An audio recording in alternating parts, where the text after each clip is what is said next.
Hi, Day. Kamusta mo dira? So, update about sa among duha ni jowa, no? Kabaw ko kanang some of you are wondering kung unsa namang situation. Although sabihon ninyo wala mo care. Pero dai na ni Day. Kabaw ka, kaming mga girls baya na baya tay mga toyo sahay, no?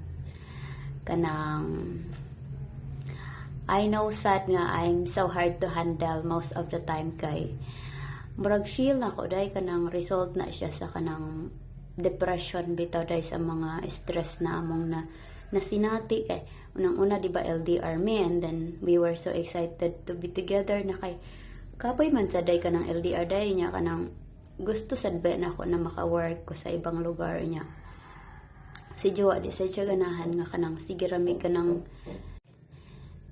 tapos kanang kuanday kanang di ba at first ato kanang nag-apply mi og student visa and then di ba na deny to and then nag-apply na pud mi og ay ang una day ano tourist visa na deny siya day kay wala ba kay mga strong ties.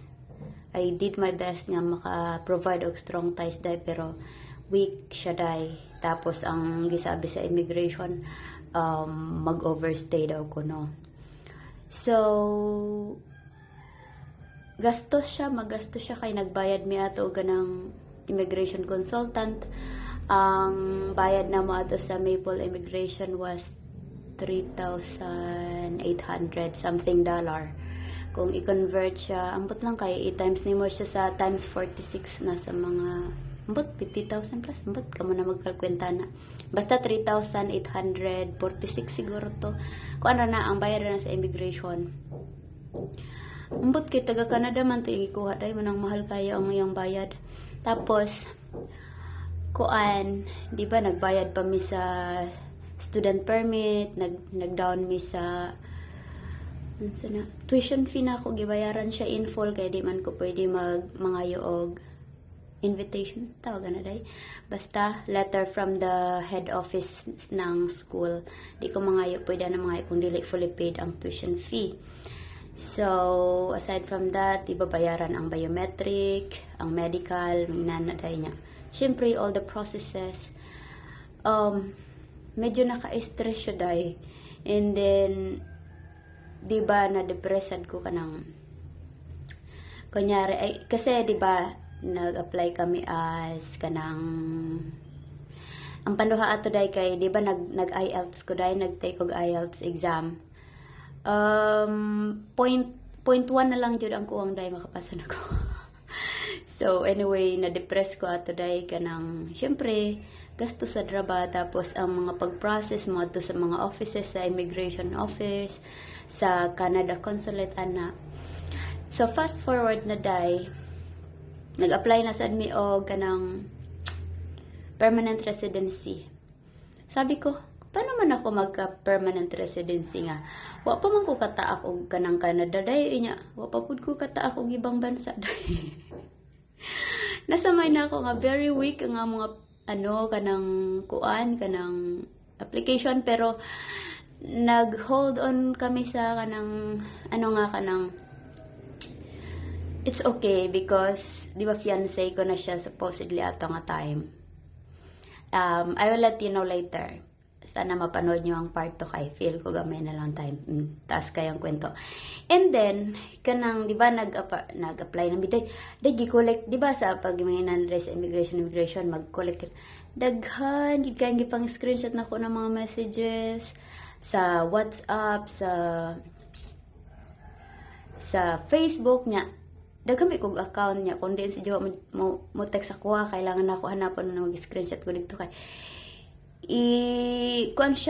i-compile siya dai ba ipatunay sa immigration nga legit inyong relationship and then plus kanang mga sige kog request og kanang bag-o nga bank statement ana basta dai ang akong na-collect nga papers overall no sa tanan-tanan pag process ina na siya kay di ba permanent residency niya na mangayo pa nagpa-perma pa mi ato sa mga friendship nga inang witness sila nga legit ang relationship na chuchu basta dagan kayo siya day As in, para sa kuha, kapoy ka ayo day ka ng amo mga picture together. Dagi, collect day, tanan daghang ka ito, di ba daghang kaya? Sige ba, may picture kung asa may mga ito, patunay nga, nag-uban mi. And then, si Jowa po, nag-provide po siya dito sa iyang financial statement, mga inana ka ng patunay nga na siya income, ipakita kung pila ang iyang savings sa bangko, kung pila ang overall niya ako, kung pila po ako, ay to prove nga, kaya na mo mabuhay nga without the help of other people in case nga magka-problema ko dito. So, naka-provide na miya na tanan, unsa pa mga educational background, nya. Kabaw ka dahi daghambay may magpamilya. Is what pagidatan ng mga accomplishment, mga educational background, nya. Basta dahi daghang kay ko gipang provide. Mao daw sabi ko sa imo daghan kayong papel naman na convey na. And then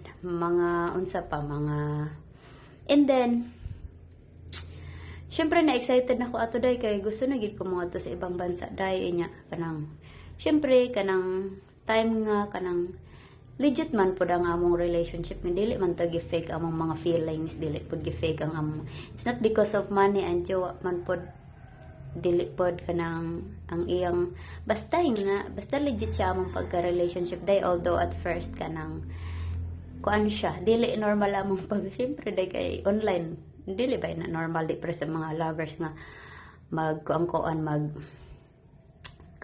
meet up dayon yung sigida mga inana. So both of us may will jud mi nga nang mag in a relationship, dili siya forced. So, it comes naturally, tapos dili po siya na fake. So, ako day ka ng saltikon man ko day. So, mauna ka ng naagyoy time nga, may instinct bitaw ka day nga, there's something wrong.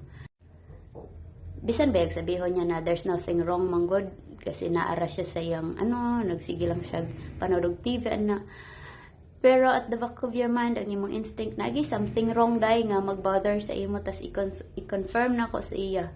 Masuko man siya day kay kulit daw kayo ko. So, basta, every time na lang yun. Wala na pagbago sa akong mind inanadayam na murag na instinct, there's something wrong. Minsan makadamgo ko nga nailain, ana. So, in short, sige kong pangaway. Oo, pag every time ma-feel na ako nga nanday kanang nya masuko man siya og akong siya sabihan niya kanang i-recall na ako nga inana manggay ka kanang every time mahila ko wala manggay ka alam dili ka mo confront ay dili ko nimo sana dili gusto ko pa no kanang jowa na ko rin na pag muhila ko kanang agoy-agoyon agoy-agoyon ko siya dili man inana. So, there are some instances nga dili mi magka-jive, dili magka-match among although kanang alam mo gi-hold on jud gipilit jud namo nga kanang kita Bisan bitaw kanang magsige kog pangaway day unya masako si kanang inana mo nang reason nga mag-break up me. So, kabaw ka, sabi ko dati sa mga video na ako dati, kanang, di ba, kanang mag-away mi, niya, he will force to kanang reach out, kanang, niya ikaw pod na weak. Usahay kanang, kabaw ko nga ako sala, kanang mag-away mi pagka, after matulog, niya, ako natulog ko, nag-away mi natulog ko, tapos pag matara ko ng, mas anay ka nga si reach out sa iyaha niya. Siyempre, ikaw na parang mag-una kay salaman nimo. So, actually, sahay ako na ang naging na dili na yorom na to ni kay kapoy na ng tagan. Siyempre, dahil LDR pod ba dahil makadagdag pod ba sa pressure dahil. So, stress kay ko atong time nga gi-withdraw na mo ang application sa permanent residency kay. Atong time grabe kaya kung kasuko sa iyaha ka ng basta nasuko ko sa iyaha ka ng tong time nga nag-visit ba siya dahil ka ng naman siya gichat na lahi. So suko kaya ko ato anya amo to nga nag-aggravate among suay tapos gi-withdraw ang application sa permanent residency. So dito nag-start ang akong toyo-toyo kay di ida ko matanggap nga kakapoy sa pag-process.